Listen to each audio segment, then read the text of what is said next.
I wasn't sure how she was going to cope actually about the late nights and early mornings that she was going to experience, because she does like her sleep. I have to get up a lot earlier, because before I used to stay in bed till like 2, 3 o'clock whenever I felt like getting up, but now I'm up at 8:30 the latest.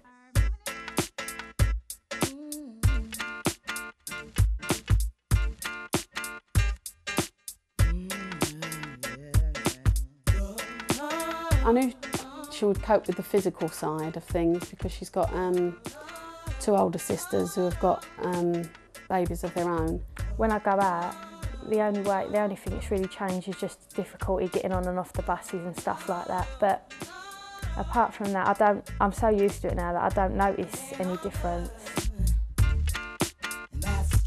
Teenagers don't tend to make necessarily bad parents. In fact, they love their children or child. They try for the best interests of the child. They want to give the child as best they can. But life for these people aren't often full with opportunities. I think now it's become a trend where there's been more and more and more, especially in this area, there's been more teenage pregnancies than I've ever heard of. It's just like one after the other. I think it has become sort of like a fashion thing. I wish that you could be a little bit more upfront. Way the situation how you want. The loving that you claim is just a 4-letter word. The 3rd letter's inviting, so visualize. There are a complex web of reasons about why teenagers who become pregnant decide to go on with that pregnancy to become a teenage mum. Some of those reasons are because you might see everyone else around you being a teenage mum, and so you want to conform. It's, in a sense, it's a status symbol because you're just like everyone around you.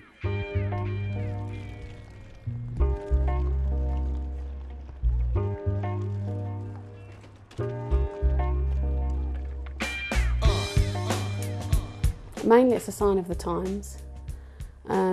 It does seem that the kids now are sort of like, they're almost boasting that they've got, you know, oh, I'm pregnant, and you know, it's like a, you know, I think it makes them feel grown up, and there are a lot more, how can I say, dysfunctional families around now where they've not got the love and support of 2 parents.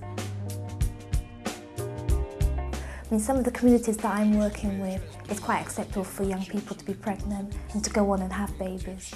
And for those young people, there aren't any reasons that they shouldn't have the baby. Young girls are just getting taken in by what their friends are doing, what boys are telling them to do, and they're not stopping to think about what they're doing, they're just getting carried away. Young people don't access services that provide contraception. Some young people don't. Most young people do, but some young people do not access services that provide contraceptive advice and prescriptions because they think it's not confidential, or they think they're not going to be allowed it.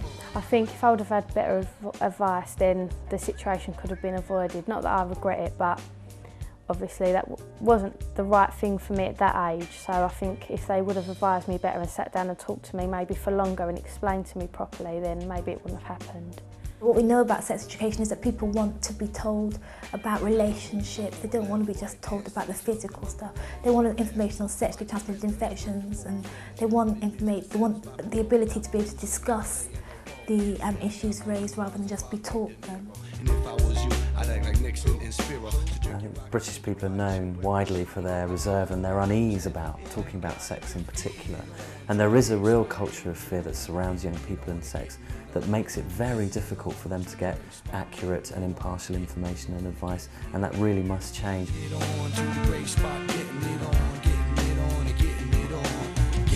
There is a massive sex culture.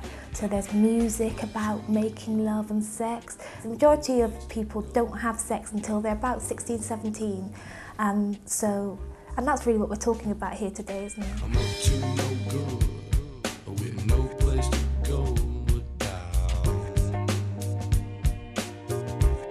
but then there is a lot of pressure about sex on TV, all the soap operas, you know, sex. It's very sex-loaded. Everything around us is very sex-loaded. And young people pick up on that, and young people have sex. The reason I got pregnant was because I was in between 2 packets of pills, and the gap that I had to leave in between going from one to another, that's when I fell pregnant. Everyone makes mistakes, and even if you are using reliable contraception and perhaps you're older, mistakes do happen. Regular contraception can fail, and we certainly know that the majority of unplanned pregnancies are amongst women in their 20s who often use emergency contraception as well. So it's simply not true that young people in particular are quite reckless and they don't know what they're doing. What they don't have is information. When I fell pregnant, I was 16. I'd just turned 16 the month before when I found out. I think my mum knew already from the way me and my friends was acting, and my cousin used to live with me at that point, and I think she noticed me and my cousin whispering a lot. I told one of my other friends, and then she actually told my mum because I didn't know how to tell her. Reactions vary when people find out that they're pregnant, and I think it's largely based on whether or not they plan to become pregnant. So I work with people that have planned to become pregnant, sometimes very young and still plan to become pregnant, and they're often delighted but also quite scared and frightened because of other people's reactions to their pregnancy. When I found out Laila was pregnant, it was more of a relief than anything else, because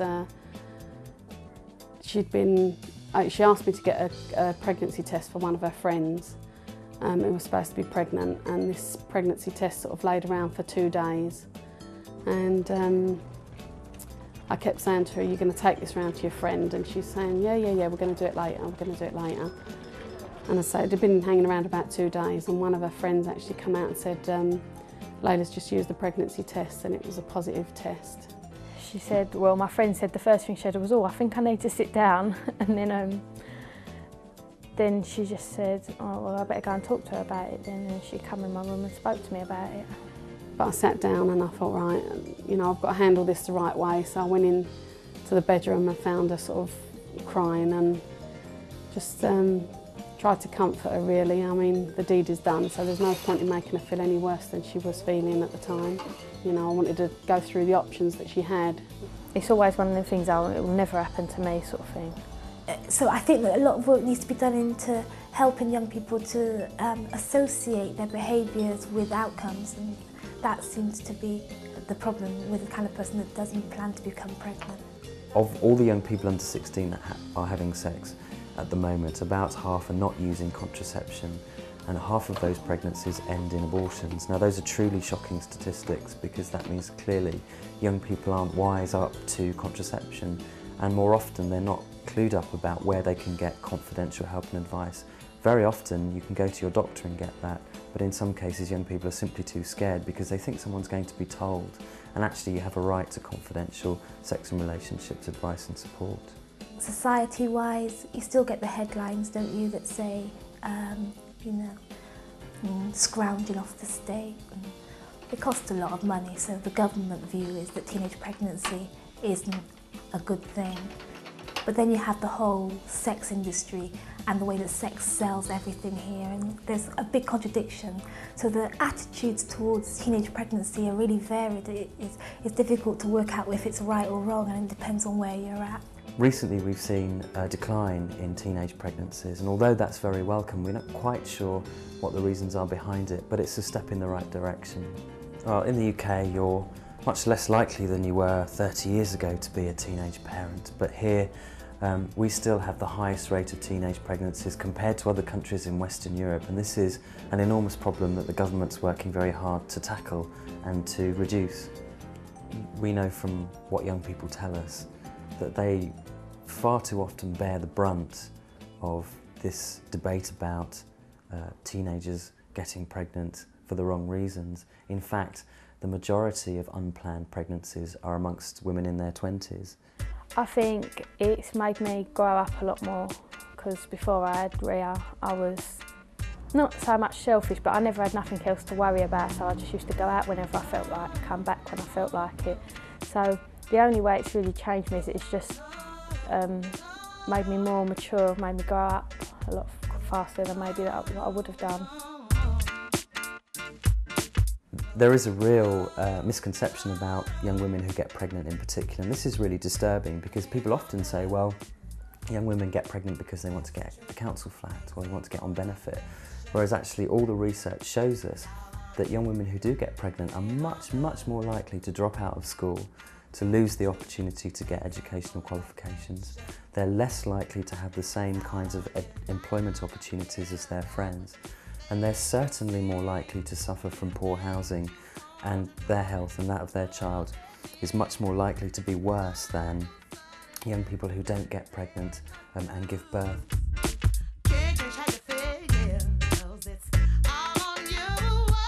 The benefits agency are not too bad. They're not too bad. They're just average really. But the council are totally rubbish. They don't help me at all. At the moment they've given me a temporary flat, but I can't actually live in that flat because it's too small for me and Rhea, which I've explained to them. And they're just taking so long now to sort something else out. There've been no help whatsoever. We've tried to see so many different people and the council have just been no help whatsoever. When my clients come to me, I really try and make it, them having the baby, as positive as possible. So I don't want them to fit into any stereotypes, and I don't want them to be bad parents. I want them to love their child and do the best that they can within their circumstances. But you also have to address the reasons that people want to have babies when they're very young in the first place. And my experience tells me that the reason that drives people to have children when they're young are often based in, I can't do anything else, I'm not good at anything, I couldn't possibly be BA, and that's a problem. Before I had Rhea, I was actually enrolled into college. I was going to do beauty therapy, but then that was a couple of weeks later when I found out I was pregnant, so I decided not to do that. But I still hope to do that now. I still want to go to college, but not at the moment because the course I want to do is full-time. So it just put me in the same position as if I had a job. So I'm going to wait a couple of years before I do that. I think it's important though to realise that if you wanted to be a doctor, you would go and do training. If you wanted to be a lawyer, you would go and do training. But an awful lot of young people just go into parenting without training and skills, and that's when the problems come in. My only worry really with Laila is that how it will affect Charlotte, who's now coming up to 14. I'm hoping that with Charlotte it will show her that, you know, having a baby so young, you know, you can't just go out the door when you want to, you know, pick up your coat and keys and off you go. You know, you've got to stop and think about somebody else. Young people really do suffer from some misconceptions about who they are. Young women in particular, that if they have sex or they sleep around or they carry condoms, that they're slags or that they're easy. And that's simply not the case. That's about being sensible and making some important right decisions. Boys, on the other hand, are often seen to be predators who have to achieve and they have to conquer and have a number of sexual conquests in order to be somebody. And of course that's something we need to challenge, because not everybody's having sex all of the time, and it's quite hard both for young men and young women to negotiate sex and relationships when they're surrounded by those messages. It can be really, really tough. If I didn't have support from my family, I think I'll find it very difficult, because I've seen like a few girls who've got no support whatsoever, and I just don't know how they cope with it. Have a baby 24 hours a day, you need a break sometime, and it's just too much. So I think if I didn't have support, I'd probably go mad. I don't know.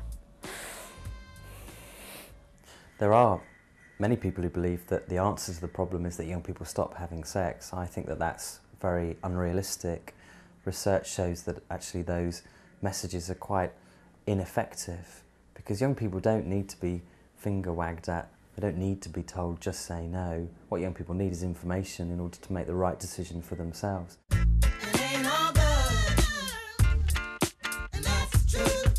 It's not actually bothered me too much that I've had Rhea and I've had to change my plans, because I know it's not that I can't do them. I'm just going to have to wait a few years, and in the long run I'm glad that I had Rhea, and I think I made the right choice, so it doesn't bother me too much because I know I can do it one day. Just